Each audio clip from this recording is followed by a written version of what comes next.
ሰላም ጤና ይስጥልን።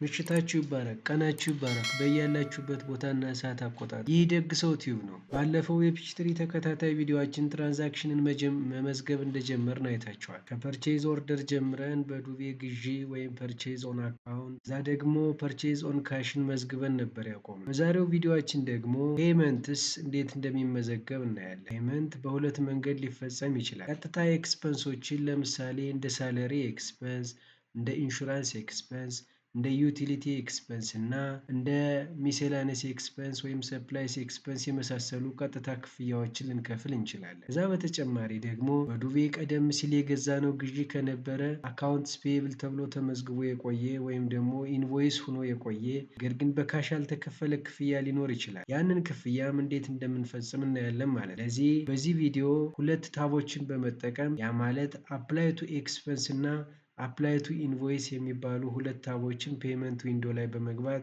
እንዴት እንደሚመዘገቡ እናያለን ማለት ነው። ሁልጊዜም እንደምናደርገው ፒችትሪያችንን እንከፍትና ፒችትሪያችንን ከከፈትን በኋላ ካምፓኒያችንን መክፈታችንን እርግጠኛ መሆን አለብን። እዚህ ጋር እንደምታዩት የኔ ካምፓኒ ተከፍቷል። ፒችትሪን ከከፈትን በኋላ ትራንዛክሽን ለመመዝገብ ሁልጊዜም ታስክ እንደምንጠቀም እናውቃለን።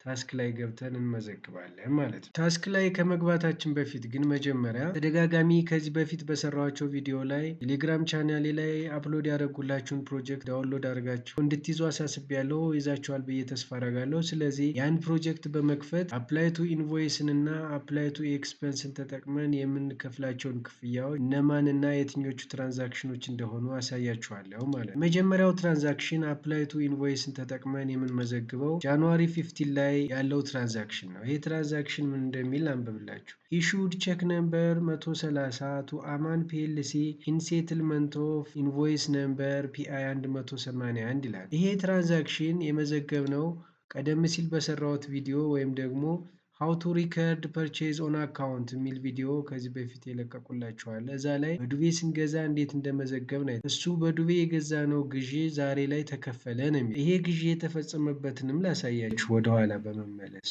እንደምታስታውሱት በዱቤ ግዢ ከፈጸምናቸው ግዢዎች መካከል አንደኛው ይሄ ትራንዛክሽን ነው። ጃንዋሪ 3 ላይ ሀፕን ያደረገው ትራንዛክሽን ኢንቮይስ ነምበር 181 ይላል እንደምታዩት። ይህን ኢንቮይስ በዱቤ ገዝተንበት ነው የቆየ። ስለዚህ ዛሬ ወይም ደግሞ ጃንዋሪ 15 ላይ ምን ተደረገ ነው የሚለን። ጃንዋሪ 15 ላይ ሀፕን ያደረገው ምንድን ነው? ቀደም ሲል ጃንዋሪ 3 ላይ ገዝተነው የነበረውን በዱቤ ክፍያውን ፈጸምን ነው የሚለው። እዚህ ጋር የምታነቡት ነገር ኢንቮይስ ነምበር 181 ወይም ደግሞ ላማን ፒኤልሲ የቆረጥን ላይ ቆርጦ የላከልን ኢንቮይስ ነምበር 181 ግዢ ስንፈጽም በዚህ ኢንቮይስ መሰረት ክፍያ እንድትከፍሉኝ ብሎ በጠየቀው መሰረት ክፍያው ተፈጸመ ነው የሚለን። ለዚህ የመጀመሪያው አፕላይ ቱ ኢንቮይስን ተጠቅመን የምንመዘግበው ትራንዛክሽን ይሄ ይሆናል ማለት ነው። ይህን ትራንዛክሽን ለመመዝገብ የምንሄደው ፕሮሲጀር ምንድን ነው? መጀመሪያ ታስክ ላይ እንሄዳለን። ታስክ ላይ እንሄድና ታስክ ከሄድን በኋላ ፔመንትስ የሚል አለ።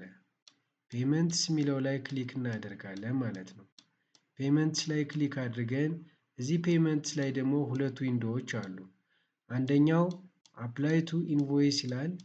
ሁለተኛው ደግሞ አፕላይ ቱ ኤክስፐንስ ይላል። አሁን ያወራሁትን ትራንዛክሽን ወይም ደግሞ ጃንዋሪ 15 ላይ ሀፕን ያደረገውን ትራንዛክሽን የምንመዘግበው እዚህኛው ላይ ነው ማለት ነው።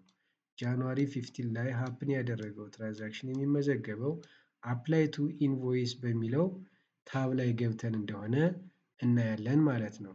Let's go to the procedure and let me show you how it is going to be recorded there. First we click on task. Then let me search payments. Here it is. We do have payments here. When we click on payments, we have a window like this which says payment window. As I told you earlier, this window has two tabs. The first tab is apply to invoice and the second tab is apply to expense. So which transaction is going to be recorded here? Transaction that is I was read earlier which says on January 15 issued check number 130 to Aman PLC in settlement of invoice number PI 181. This transaction was happened to pay the purchases that we have been made earlier on January 3. Thus, let's proceed to the procedure. The first thing that we have to do is select vendor that we have unpaid balance. As I told you earlier, the unpaid balances or the invoices which were recorded earlier are found here in the apply to invoice tab. So we should select the vendor that we have unpaid balance, and the vendor name is Aman PLC. When we select Aman PLC, we found two unpaid invoices, invoice number 171 and invoice number 181. So as the transaction stated, invoice number 181 is paid in full. After selecting the vendor, we have to write the check number. Check number is CK 130. The date is January 15, 2026, 01/15/2026. Then we have to be focused on invoice number 181. So this is invoice number 181. As you remember, the transaction states that the payment is made in full. If the payment is made in full, we have to be click on this column. We have a tick mark here. Just when we click on the box in front of the invoice number on the right side, here it is, the amount paid is automatically filled here in the column. When I click on the right side here, as you can see here, 8,000 is automatically filled because it is paid in full. However, if the payment is made in partial, we can write here. If it is, for example, 4,000, we can write 4,000 like this. So once we click here, the amount is going to be automatically filled and checked as paid amount. So we can check the accounting behind the screen by clicking on the journal. So here it is. As we made the payment, this accounts payable is going to be debited by 8,000. 2100 is accounts payable, and the payment made in cash, that is cash, is going to be credited. This is the appropriate journal entry.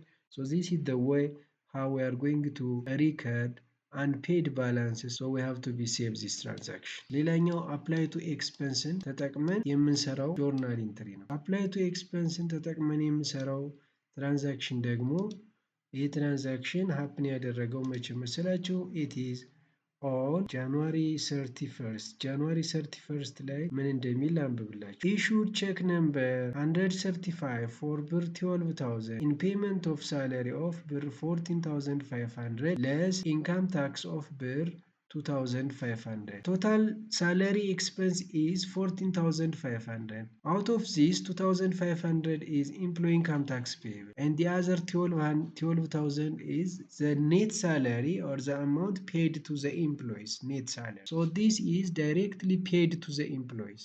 So how we are going to record it? Same procedure we follow.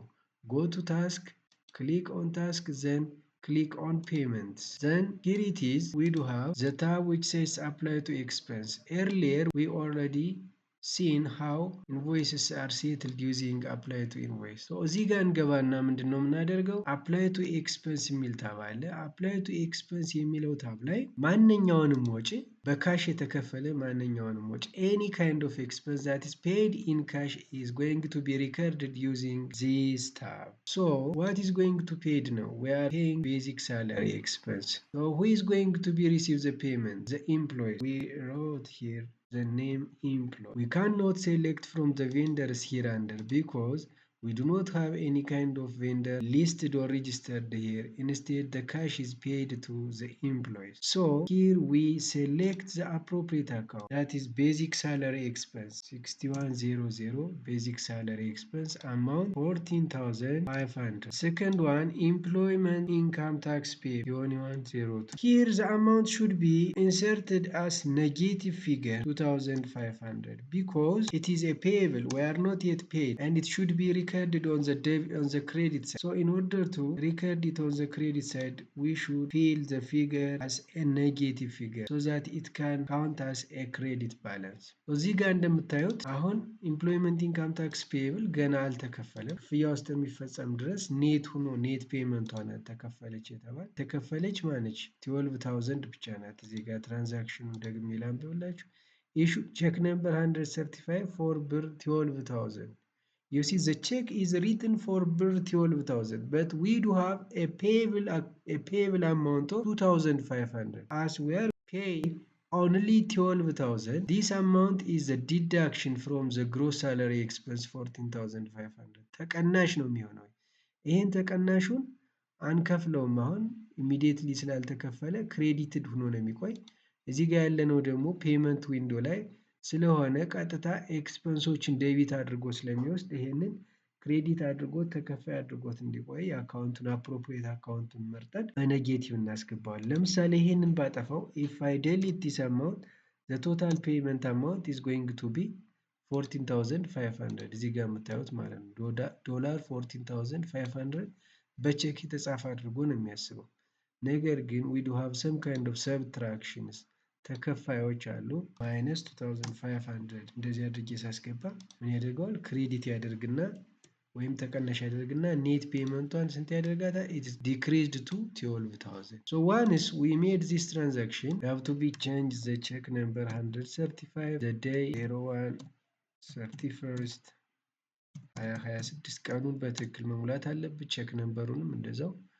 ሶ ይሄን ከጨረስን በኋላ we can check the journal entry accounting behind the screen እንደሚመስል ቼክ ማድረግ ይቻላል። እዚህ ጋር እንደምታዩት ቤዚክ ሳለሪ ኤክስፐንስ 14,500 ኢምፕሎይመንት ኢንካም ታክስ ፔብል 2,500 ተከፋይ ያለበት ቼክ አማውንት 12,000 አድርጎ ያሳየናል። that is appropriate journal entry።